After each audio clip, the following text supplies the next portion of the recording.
Halo, selamat siang. Assalamualaikum warahmatullahi wabarakatuh. Saya Nobi. Saya dari channel Car and Carpet Cleaning atau bisa disingkat C3. Di sini saya akan sedikit nge-share tentang apa yang jadi pekerjaan saya sehari-hari, yaitu membersihin karpet dan mobil. Baik itu cuci standar maupun cuci detail, interior, dan kita akan melihat perubahan-perubahan dari yang tadinya kotor banget sampai yang bisa saya lakukan untuk membersihkan gitu. Jadi untuk video pertama saya akan segera cuci sebuah karpet ya. Nggak terlalu kotor sih, tapi untuk awalan kita akan cuci karpet dari customer.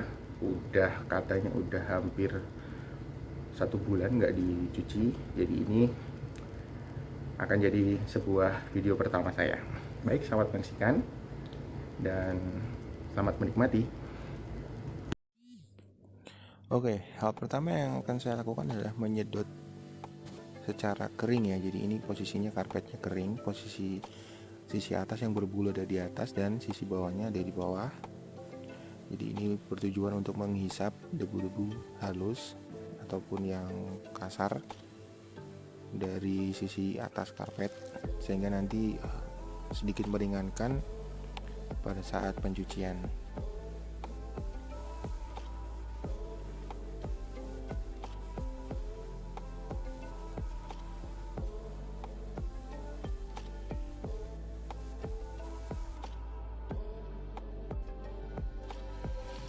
Lalu kemudian karpet akan saya balik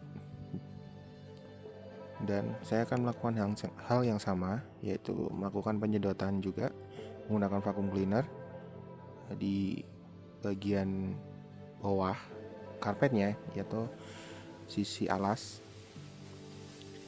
Yang ini juga bertujuan untuk menghilangkan debu-debu atau partikel-partikel kasar maupun halus sebelum nanti kita masuki ke fase mencuci.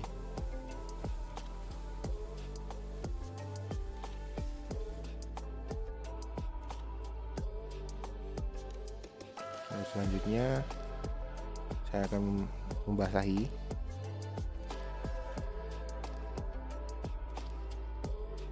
Tidak perlu terlalu banyak, hanya cukup basah saja di sisi atas. Jadi yang akan saya cuci adalah sisi karpet bagian bawah terlebih dahulu, karena biasanya pencuci karpet yang lain mungkin tidak mencuci sisi bawahnya karena memang jarang kotor ya, hanya mungkin disedot saja pakai vacuum cleaner mungkin sudah cukup sebenarnya. Tapi di sini kami tetap mencucinya karena tujuannya nggak cuma menghilangkan kotoran, tapi juga menghilangkan atau mengurangi setidaknya 90% dari bakteri ya.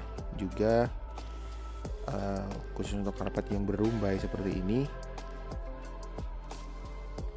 saya harus membersihkan rumbainya dua sisi ya, atas dan bawah. Walaupun di sisi bawah memang nggak akan terlalu kotor, tidak sekotor yang sisi atas. Untuk membersihkannya saya menggunakan pressure washer atau jet cleaner. Ini saya menggunakan pressure washer yang punya tekanan sampai 100 PSI, 100 bar maaf. Jadi saya tidak perlu menyikat. Menggunakan pressure washer ini cukup praktis ya, dan memang sangat berguna sekali dalam menghilangkan noda-noda yang memang susah banget dihilangkan. Kalau memang harus pakai sikat ya bisa pakai sikat, tapi itu akan lebih mengeluarkan tenaga dan hasilnya nggak semaksimal jika pakai pressure washer. Ya, ini kita udah masuk ke fase mencuci ya. Cucinya ini kita pakai polisher, karpet polisher. Itu pakai alasnya, polishernya pakai sikat ya. Diameternya kurang lebih 16 inci dan menggunakan campuran sabun pelembut dan juga APC ya, atau all purpose cleaner. Ini saya racik sedemikian hingga supaya bisa membersihkan juga melunturkan minyak-minyak yang mungkin menempel, serta menghilangkan bau dari karpetnya itu sendiri. Karena memang karpet jika lama tidak dicuci, baunya nanti akan susah hilang. Jadi pelembut, softener itu dan pewangi itu nanti tetap akan dikasih di sebelum packing. Namun saat penyucian juga perlu dilakukan pemberian softener supaya menghilangkan bau di awal. Anak saya ganggu, jadi kalau nggak mau diganggu sama anak, tutup pintunya. Lanjut, kita hilangkan dulu busa-busanya setelah dicuci. Nah, ini nggak usah terlalu sampai hilang banget, nggak usah, karena memang sisi bagian bawah karpet ini nggak ada bulunya, jadi akan lebih gampang hilang gitu. Nah, ini saya menggunakan pressure washer untuk membersihkan pinggirannya, karena memang biasanya kotoran yang mengalir ini nempelnya di pinggiran-pinggiran. Gitu. Jadi tempat cuci saya ini, alas cuci saya ini agak miring beberapa derajat supaya air bisa mengalir dan tidak menggenang. Dan saya menggunakan alas karet yang berlubang-lubang supaya kotoran dan air yang kotor bisa berganti dan mengalir ke bawah. Lalu setelah itu kita balik. Kembali saya semprot lagi menggunakan pressure washer.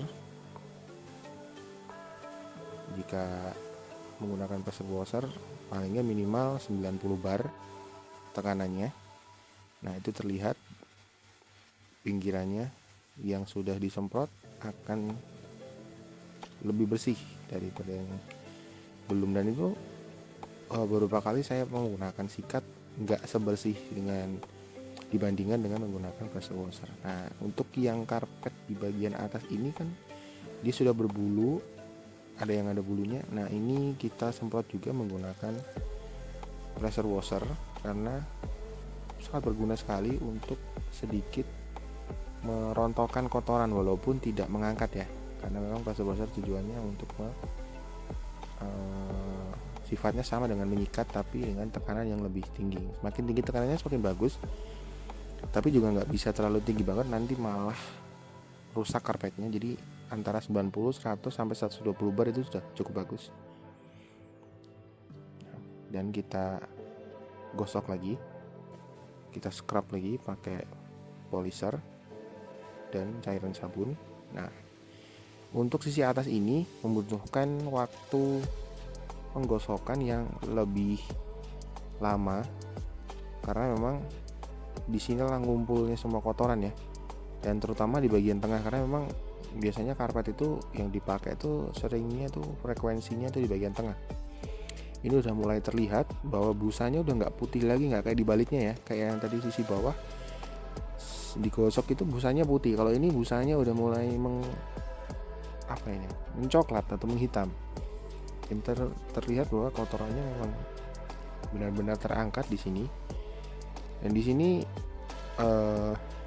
kita harus menjaga karpetnya tetap dalam kondisi basah ya, karena lama-kelamaan di scrub begini biasanya airnya akan sedikit turun atau terbuang, jadi kotorannya nggak terangkat secara optimal. Jadi untuk beberapa waktu harus tetap diberi air yang cukup supaya busa dan sabunnya bisa beremulsi dengan baik dan bisa mengangkat kotoran dengan baik pula.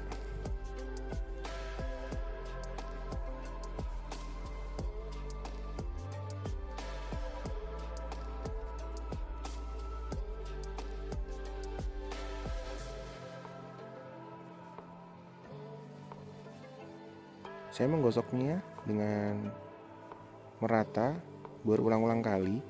Jadi saya usahakan setiap bagian tergosok lebih dari 4 kali ya, kalau bisa. Makin banyak makin bagus sih, tapi juga durasi juga harus diperhatikan, karena pekerjaan saya tidak hanya mencuci satu karpet satu hari, tapi mungkin hingga 10 sampai 15 karpet per hari. Dan ini mencuci satu karpet ukuran sedang seperti ini, ukuran nggak terlalu besar ya, ini kecil sih, hanya mungkin 2 meter kali 180 atau 160 ya ini ya. Ini membutuhkan waktu sekitar hampir 40 menit untuk mencucinya saja. Jadi nanti masih ada fase menjemur hingga 3 hari, lalu packing, pemberian parfum juga, itu nanti kurang lebih kira-kira sekitar setengah jaman juga.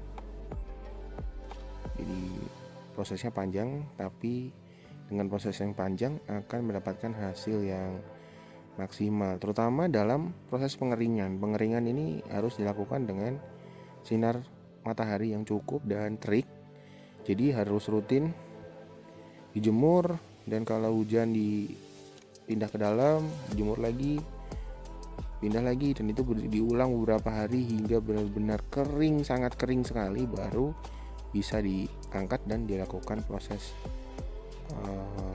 pemvakuman lagi dari debu-debu yang tersisa, lalu diberikan pewangi atau parfum, dan baru bisa dipacking. Jika masih ada satu bagian aja kecil aja yang masih basah atau masih lembab dalam packingan dan bercampur dengan parfum, akan menimbulkan terjadinya jamur, dan itu efeknya malah semakin parah, bukan malah jadi bersih ya, jadi parah banget, jadi lembab dalamnya, dan akhirnya akan jadi berjamur. Akhirnya saya harus menerima komplain dan mencucinya lagi. Nah, ini saya sudah menyikat, tapi dengan air mengalir. Saya berikan air yang cukup untuk karpetnya sendiri, supaya berganti dari busa kotor ke busa yang bersih gitu kan. Nah, sudah terlihat bahwa busa-busa kotornya atau kotoran-kotorannya udah pindah ke busa dan terkumpul di bagian bawah layar. Sebentar lagi akan saya perlihatkan. Ini yang terlihat ya, atau busa yang, atau maaf, kotoran yang ringan yang nempel di busa. Kalau yang enggak ringan atau yang berat, dia akan terbawa air dan pindah ke bawah karet alas ini. Nanti akan kita lihat. Nah, ini adalah kotoran-kotoran atau debu-debu yang lumayan tebal, padahal karpetnya sendiri tadi nggak terlalu kotor sebenarnya kelihatannya. Jadi memang kalau karpet ini kalau jarang dibersihkan, walaupun tidak terlihat kotor, tapi sebenarnya menyimpan debu-debu yang Anda sendiri pasti akan terkejut jika tahu, jika Anda mencucinya dengan benar.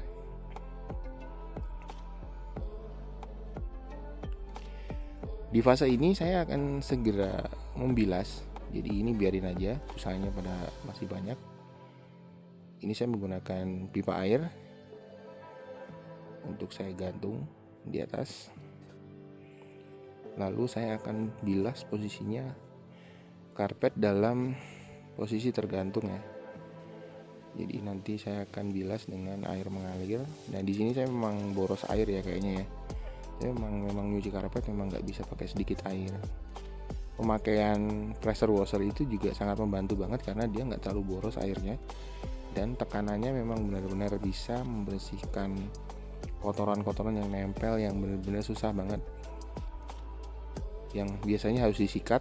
Tapi kalau disikat saya mungkin hanya bisa nyuci 4-5 karpet per hari karena memang tenaganya luar biasa. Di sini saya mengerjakan semuanya sendiri.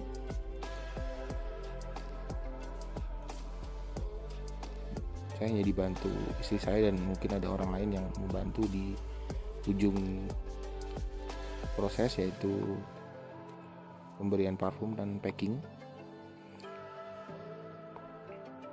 Jadi semua alat yang sudah saya siapkan di sini bisa saya gunakan sendirian semuanya. Dari mulai jemur, menyiapkan tempat, vakum cleaning atau menyedot debu, menyedot air. Juga nanti di ujung setelah proses pembilasan selesai, busa-busanya udah hilang, nanti kita akan ekstrak airnya pakai ekstraktor. Alat yang sama untuk menyedot debu tadi di awal, tapi dirubah modenya ke mode basah. Jadi karpet bisa lebih cepat kering dan kotoran-kotoran yang masih menempel, yang masih susah dihilangkan saat masih berada di karpet yang berada di bawah, nanti akan lebih gampang disedot, lebih gampang diambil oleh ekstraktor ini karena dia menyedot airnya sekaligus kotorannya.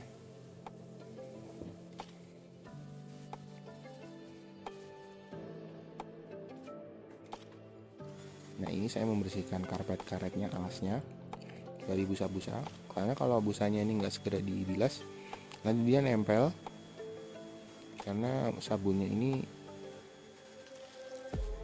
akan lengket ya kalau memang nggak segera dibersihkan. Karena saya harus menyiapkan untuk mencuci karpet yang berikutnya.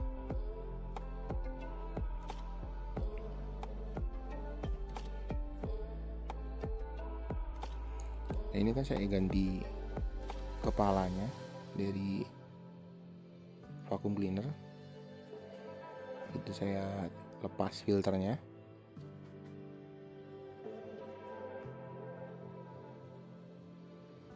Dan saya akan menggunakan cocor bebek. Sebutannya cocor bebek ya, tapi kepala vakum untuk ekstraktor atau vakum air. Nah, di sini kita akan menyedotnya air bersama kotorannya, dan inilah fase terakhir untuk penyedotan kotoran. Jadi biasanya ada yang nyuci karpet cuman dipukul-pukul doang gitu kan, di istilahnya digantung terus dipukul-pukul terus berharap debunya keluar gitu. Ya emang bener sih, bisa sih, cuman kalau mau optimal harus benar-benar seperti ini, di vakum baik itu dari posisi kering dan posisi basah, karena ada beberapa kotoran bisa terangkat waktu posisi kering dan bisanya terangkat juga waktu posisi basah juga ada, jadi berbeda-beda. Nanti sebelum diserahkan ke pelanggan memang banyak sekali fase yang harus dilakukan. Ini belum seberapa, masih ada fase penghilangan bulu rambut nanti kalau karpetnya udah kering. Dan kalau karpet nanti udah kering, rumbai-rumbai yang ada di ujung karpet ini harus masih digosok lagi ya. Jadi karena nanti masih ada cairan-cairan yang tertinggal di situ, dan biasanya di situ nangkep kotoran lagi waktu dijemur gitu. Jadi prosesnya panjang. Jadi satu karpet ini bisa diproses dari mulai dicuci sampai diserahkan ke customer itu paling cepat mungkin 5 hari atau 6 hari ya, sekitar itu. Jadi tergantung mataharinya sih. Kalau mataharinya udah istilahnya mataharinya panas gitu kan, terbit nggak mendung-mendung gitu, nggak hujan, nggak apa, bisa sih 3 hari 4 hari juga kering, dan untuk proses pemakingannya saling sehari nggak nyampe juga udah selesai. Jadi 5 hari udah kelar semuanya. Tapi kalau memang lagi mendung juga susah. Ini saya pakai jepit kertas ya, yang paling gede supaya menahan, biar nggak jatuh, atau karena posisi karpet lagi basah begini nih lagi susah ya. Oke, proses kelar. Saya nyalakan kipas angin di atas supaya dapat lebih memproses cepat kering. Dan ini adalah hasilnya setelah 1 malam. Ini saya rekam keesokannya, udah kering. Jadi sudah nggak ada air yang netes ya, tapi ini masih keriting. Ini nanti akan disikat lagi kalau udah benar-benar kering semua. Jadi semalam aja sebenarnya nggak pakai dijemur, sebenarnya udah lumayan kering, tapi ini masih agak lembab ya. Jadi jangan langsung buru-buru diangkat, karena ini masih menipu. Dan ini adalah ekstraktor. Apa yang akan saya kasih lihat ini mungkin akan membuat Anda terkejut. Ini adalah kotoran yang sempat saya vakum kemarin. Nah, kita buang ya. Ini berasal hanya dari satu karpet aja kemarin ya.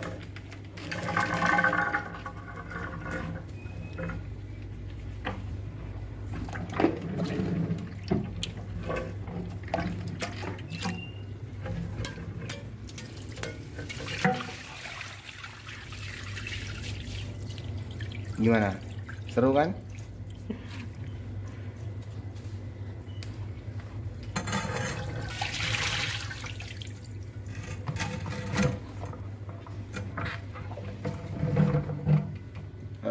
Satu yang nggak bisa Anda lihat di sini adalah baunya ya, luar biasa. Nah ini kotorannya tuh, airnya sih nggak banyak main karena saya vakumnya cuma di sesi terakhir aja. Jadi ya kurang lebih begitu.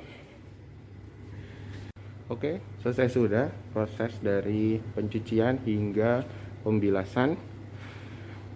Karpet udah tampak bagus, tampak bersih. Mungkin hanya ada sedikit rambut-rambut tipis yang nanti akan hilang saat penyikatan terakhir. Jadi nanti masih ada fase sikat lagi, pakai sikat yang lembut supaya rambut-rambut yang kayak gini-gini nih bisa hilang ya. Ini udah bagus sih, udah bersih sih. Oke, sementara itu dulu. Nanti saksikan di video saya selanjutnya. Stay tune terus, subscribe jika memang channel ini bisa memberikan informasi yang positif buat Anda. Klik like dan klik dislike jika memang Anda nggak suka. Terima kasih sudah menyaksikan dan sampai jumpa di video selanjutnya. Bye.